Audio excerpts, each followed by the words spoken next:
আসসালামু আলাইকুম ওয়া রাহমাতুল্লাহ। ফরজ নামাজের পর ইয়া জাল জালালি ওয়াল ইকরাম 7 বার পাঠ করলে আল্লাহ তাআলা আপনাকে বিশেষ কিছু পুরস্কার দান করবেন। যেই পুরস্কারগুলো আপনার জীবনে এলে আপনার জীবন একেবারেই ধন্য হয়ে যাবে। প্রিয় দর্শক, এমন গুরুত্বপূর্ণ পুরস্কারগুলো পেতে হলে আজকের ভিডিওটি আপনাকে সম্পূর্ণ দেখতে হবে।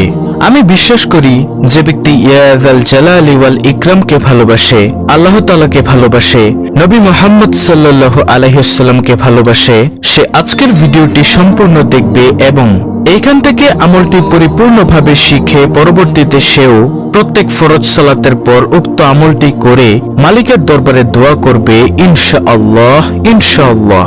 তো প্রিয় দর্শক, আজকের ভিডিওটি একজন মুমিন মুসলমানের জন্য খুবই গুরুত্বপূর্ণ। আজকের ভিডিওতে আমি দুইটি পার্ট আলোচনা করব।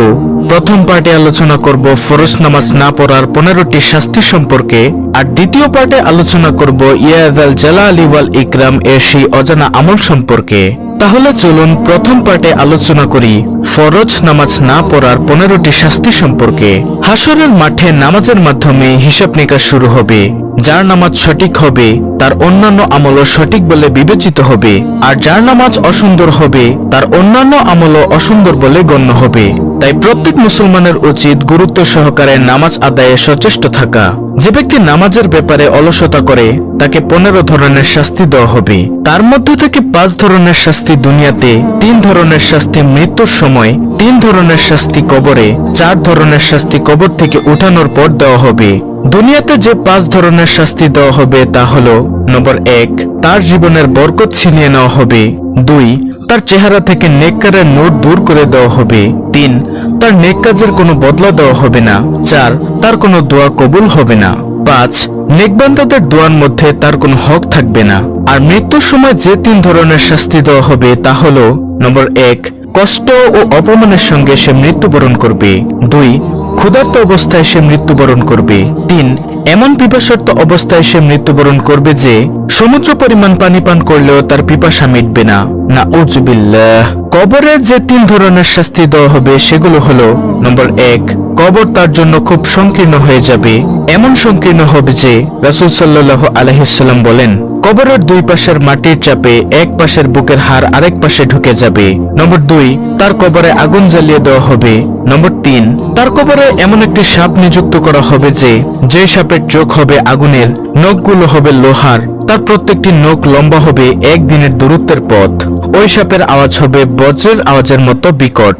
সাপ ওই বেনামাজিকে বলতে থাকবে, আমাকে আমার রব তোমার জন্য নিযুক্ত করেছেন যাতে ফরজ নামাজ নষ্ট করার কারণে তোমাকে আমি দংশন করি।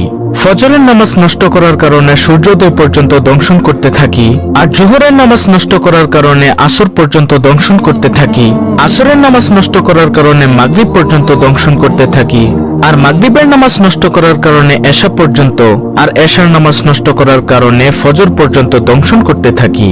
নাউজুবিল্লাহ। এই সাপ দংশন করার সঙ্গে সঙ্গে সে 70 হাত মাটির নিচে ঢুকে যাবে, উঠিয়ে তাকে আবার দংশন করতে থাকবে। এইভাবে কিয়ামত পর্যন্ত তাকে আযাব দিতে থাকবে। আল্লাহ তাআলা আমাদেরকে রক্ষা করুক, আমিন। আর প্রিয় দর্শক, কবর থেকে উঠানোর পর বেনামাজিকে যে 4 ধরনের আযাব দেওয়া হবে সেগুলো হলো: নম্বর 1, তার হিসাব খুব কঠিনভাবে নেওয়া হবে।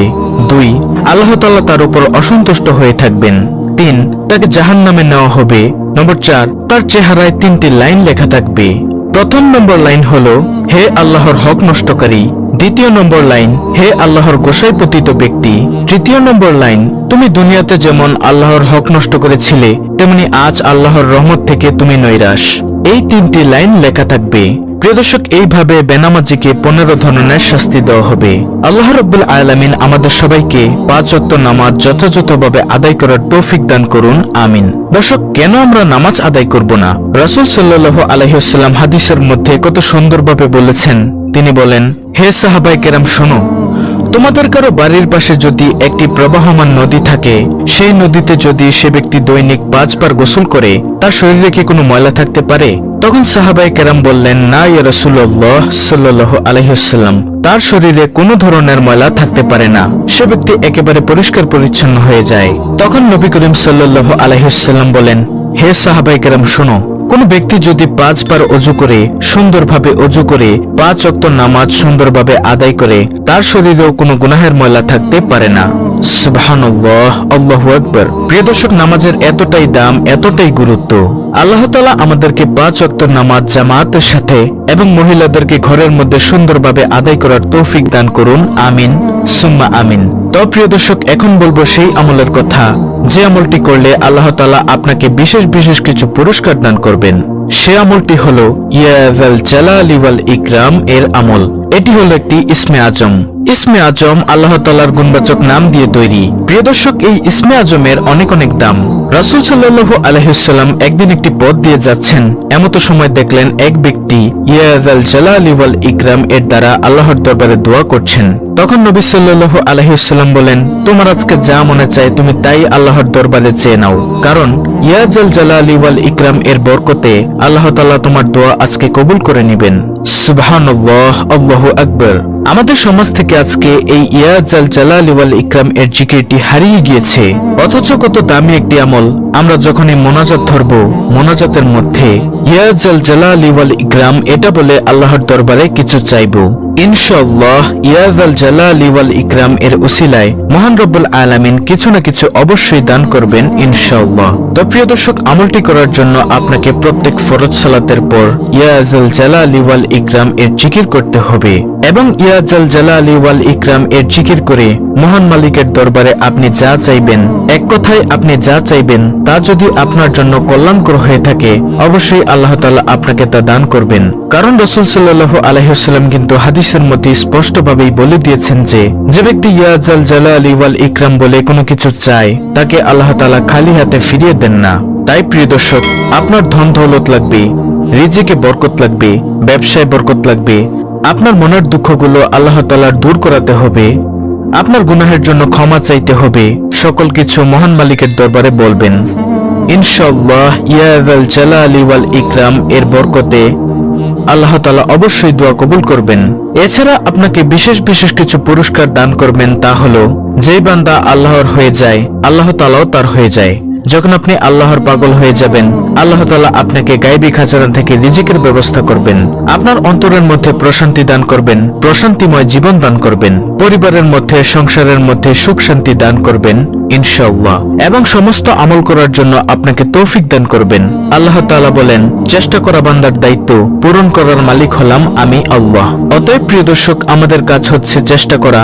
আমরা সব সময় মহান মালিকের দরবারে বলবো, হে মালিক, তুমি আমাদের দ্বারা এমন কিছু আমল করাও যে আমলগুলো করলে তুমি খুশি এবং তোমার নবী মুহাম্মদ সাল্লাল্লাহু আলাইহি ওয়াসাল্লামও খুশি। অবশ্যই আল্লাহ তাআলা আপনাদের দ্বারা এবং আমার দ্বারা ভালো কিছু আমল করাবেন। প্রিয় দর্শক, এই ইয়া যাল জালালি ওয়াল ইকরাম হচ্ছে অত্যন্ত সুন্দর একটি আমল, যেটা রাসূল সাল্লাল্লাহু আলাইহি ওয়াসাল্লামও করতেন। আল্লাহ রাব্বুল আলামিন আমাদের সকলকে এই আমলটি করার তৌফিক দান করুন।